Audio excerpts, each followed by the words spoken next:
La saison 2 de Beastars est arrivée en France sur Netflix et peut-être que des gens sont encore réticents à l'idée de regarder, ce que je peux comprendre. Eh bien, cette vidéo vous sera utile pour savoir si oui ou non cette série est faite pour vous.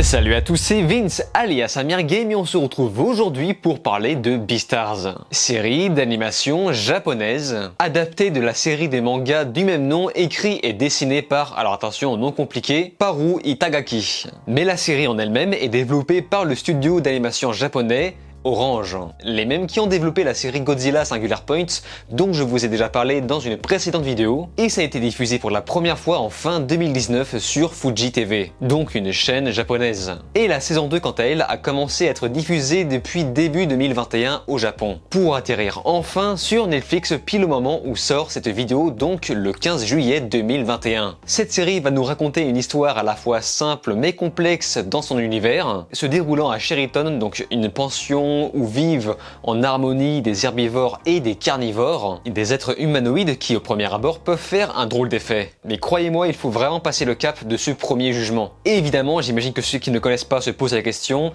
les carnivores sont forcément privés de viande. Et pour ceux, les dortoirs sont séparés par régime alimentaire afin d'éviter la tentation. Et pendant une période, ça marche à peu près bien. Le problème, c'est que il s'agit d'une pension de jeunes, et là où un être humain commence à découvrir des pulsions de puberté, eux vont découvrir des pulsions de carnivores. C'est-à-dire que la face cachée et meurtrière de certains personnages complètement inoffensifs à la base vont commencer doucement à faire surface. Ce concept est génial, hein, je précise. Je trouve cet animé vraiment exceptionnel, car derrière ce voile de plaisir coupable un petit peu à l'eau de rose, disons-le, se cache une part d'ombre très dérangeante qu'on cherche à ignorer exactement comme dans la réalité. Et comme je le disais, certains risquent d'être dérangés par ce style d'animation humanoïde. Certains risquent peut-être de trouver ça trop enfantin. Mais c'est pourtant tout, absolument tout l'intérêt de cette série qui servira de propos pour l'histoire. Donc certains peuvent peut-être assimiler ça à un genre de Zootopie. Et oui, c'est vrai, c'est un Zootopie version adulte. Car derrière les pulsions animales enfouies chez les carnivores, qui font de leur mieux pour vivre en harmonie avec les herbivores, se cache un parallèle assez fou sur la sexualité adolescente qui intervient comme des pulsions. Il est donc logique de mettre ça en avant par le biais d'un personnage masculin carnivore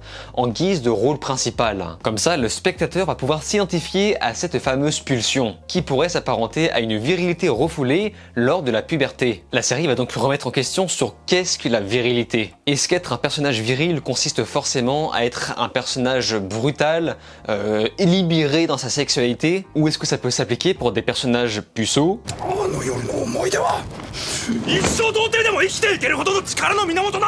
qui souhaite simplement protéger ses proches par le biais de sa propre force intérieure.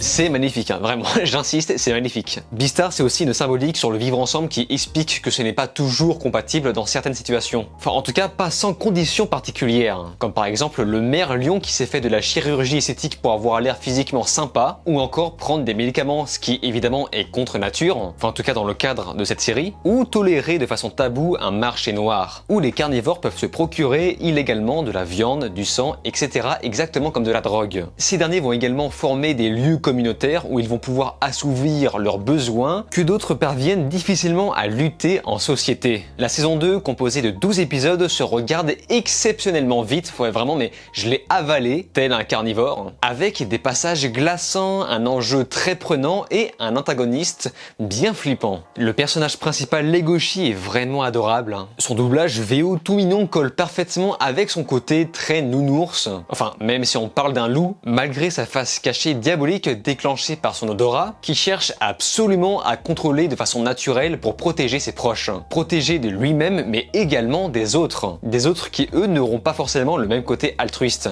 Dans la saison 2, il va développer de nouvelles facultés sauvages par l'ouïe. Ce faisant, il va devoir apprivoiser d'autres façons de combattre les carnivores incontrôlables et dangereux, sans céder à ses pulsions, donc la mâchoire. Il y a par exemple les poings, les griffes et les jambes. Et ce qui est fascinant avec ce personnage, c'est qu'il s'en fiche complètement de la gloire. Ce n'est qu'un simple loup à la recherche du bonheur et celui des autres. Et pour ce, il va devoir faire appel à sa virilité intérieure, sa virilité qui pourrait s'apparenter à une masculinité parfaitement saine, symbolisée par le loup. Et certaines scènes avec lui dans la série m'ont vraiment failli faire chialer.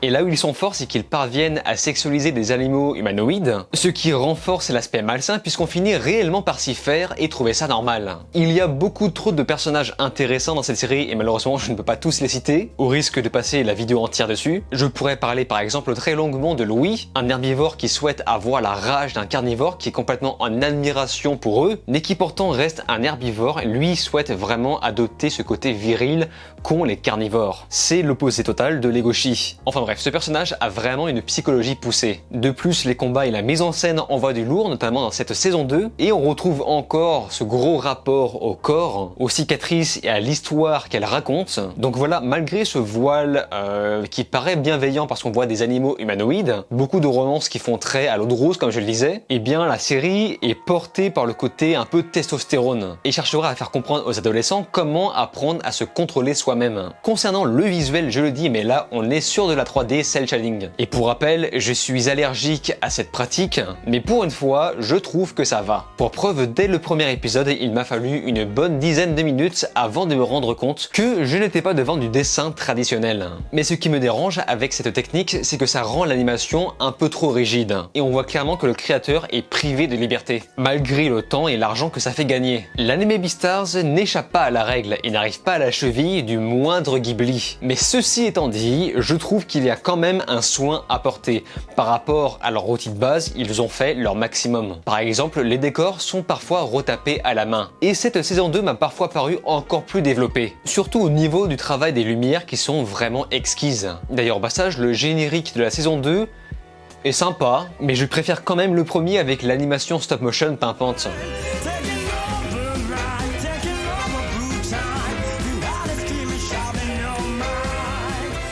Dans la saison 2, je suis beaucoup moins fan de la musique choisie.